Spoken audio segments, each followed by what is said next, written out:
Halimbawa, ayaw ng mister mo nangangapit bahay ka, daldal dito, daldal doon, para kang reporter.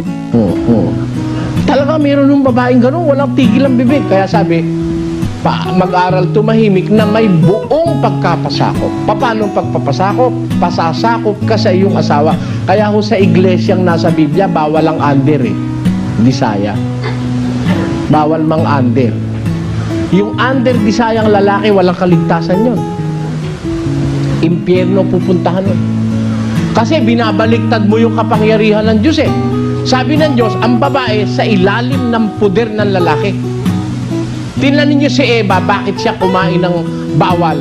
Kasi wala si Adan eh. Hindi man lang siya nagtanong muna kay Adan eh. Ang ginawa, kumain na. Nagsariling kalooban na si Eva. Hindi na nagkonsulta sa asawa. Alam niyo, ang isang mabuting pamilya, ang babae, pasasakop, bibili ka ng rep. Eh, alam mo namang ang mister mo naghahanap buhay. Dear, kasi yung mga bata eh, sana may baon lagi. Gusto ko sana bumili tayo ng rep. Magkano ba ikahulog isang buwan?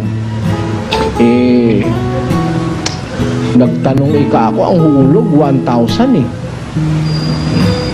Pagtango ng mister mo, o sige, pagtitiyagaan na nating maghulog. Hindi, kumuha ka. May away ba? Wala. Eh siya umukay. Eh siya presidente. Pag okay na presidente, okay na sa vice president. Di ba? Sino ba presidente? 5:23. Sapagkat ang lalaki ay pangulo ng kaniyang asawa. Ayun, ang lalaki, pangulo ng asawa. Sino hong lalaki rito ang vice president? Hindi kayo naniniwala sa Diyos kung kayo ang vice president. Dapat, pag may asawa, ang asawa, ang lalaki, yun ang president. Ang lalaki, pangulo ng asawa. Ang babae, pasakop sa kanyang asawa. Kaya hindi mag-aaway eh. Pangulo ka, lalaki, nagpapasakop naman si babae. Walang away eh. Kaya lang nag-aaway kasi hindi ko lumalakad sa riles. Tindan nyo yung tren. Pag nasa riles, may banggaan ba? Wala. Basta nasa riles ang tren. Pag nadiskaril yung isa, magbabanggaan. Pag nawala sa riles, may rilis po ang babae, may rilis din ang lalaki. Parehong makakalakad kayong smooth na hindi madidisgrasya ang kahit na sino. Eh ngayon, bakit may disgrasya? Na-disgrasya yung mga anak, napabayaan, naging drug addict. Napabayaan yung mga anak, naging sugarol, naging standby, naging palaboy na lansangan. Bakit? May hindi lumalakad sa rilis yung mag-asawa eh. Ha?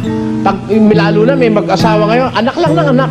Kaya ang mga babae sa iglesia, inaaralan po ng paggalang at ng pagpapakita ng mabuting ugali sa kanyang asawa. Makakapagpahinuhod sa asawa yon. Mababawasan yung pait ng asawa mo, maaalis yung lupit. Pag nakita niyang babae kang marunong makisama, marunong kang gumalang sa kanya, mawawala yung mga pait na yon, mga kapatid. Mawawala away.